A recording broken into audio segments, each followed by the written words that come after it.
अस्सलाम वालेकुम नाजरीन।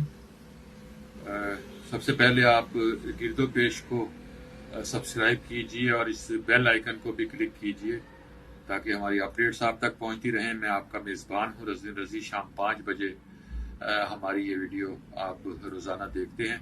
आज मैं बात करना चाह रहा हूँ एक ऐसे शायर के बारे में, एक ऐसे खूबसूरत शायर के बारे में जिसको हमसे जुदा हुए 14 बरस बीत चुके हैं। 2007 में उनका इंतकाल हुआ था 17 जनवरी को। और हम आपने वो बहुत से शेर ऐसे सुने होंगे, हमें शेर मालूम होते हैं लेकिन शायर का नाम मालूम। चाहत में क्या दुनियादारी, इश्क में कैसी मजबूरी। ये गज़ल आपने यकीनन सुनी होगी, गुलबहार बानो ने गाई। बहुत मशहूर गज़ल है। शायर का नाम आपको यकीनन नहीं मालूम होगा।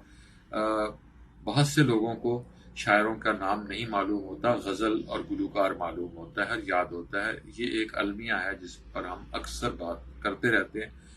फिर एक और शेर आपने सुना होगा, नरंगी है सियासत दौरा तो देखिए, मंजिल उन्हें मिली जो शरीके सफर न थे। बहुत मशहूर शेर है ये। और ये सियासी जलसों में, रायगानी में ये बहुत इस्तेमाल होता है। जब हम कहते हैं कि पाकिस्तान में सियासत का सफर रायगान गया तो उसमें ये शेर बहुत इस्तेमाल होता है। मोहसिन भोपाली था उनका नाम।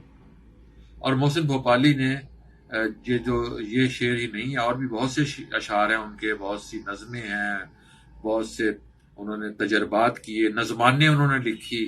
नज़माने जो है वो नज़्म और अफसाने को मिलाकर उन्होंने एक सिर्फ इजाद की, जिसमें वो एक छोटी सी कहानी बयान करते थे, मंजूम।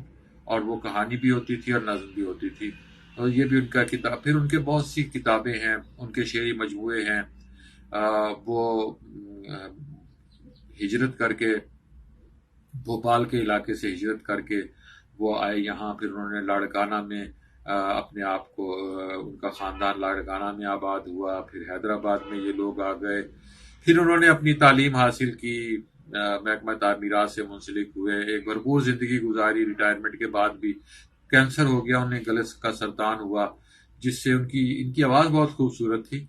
लेकिन जब गले का सरतान हो गया तो फिर भोपाली साहब ने तरन्नुम के साथ पढ़ना छोड़ दिया। फिर वो अपने मुशायरों में जाते रहे, लेकिन उनकी आवाज़ मजरू हो चुकी थी। वो किसी न किसी तरह शायरी पढ़ते थे। ये मुल्तान में भी वो तशरीफ़ लाए थे। हमारा भी उनके साथ एक ज़ाती ताल्लुक़ था, हमारी उनके साथ मुलाकातें हुई।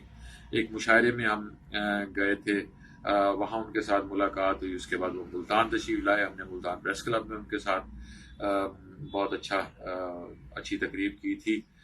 बस आज उनको याद करने को जी चाहा। मैंने सोचा कि हमें रफ्तगा को याद करते रहना चाहिए।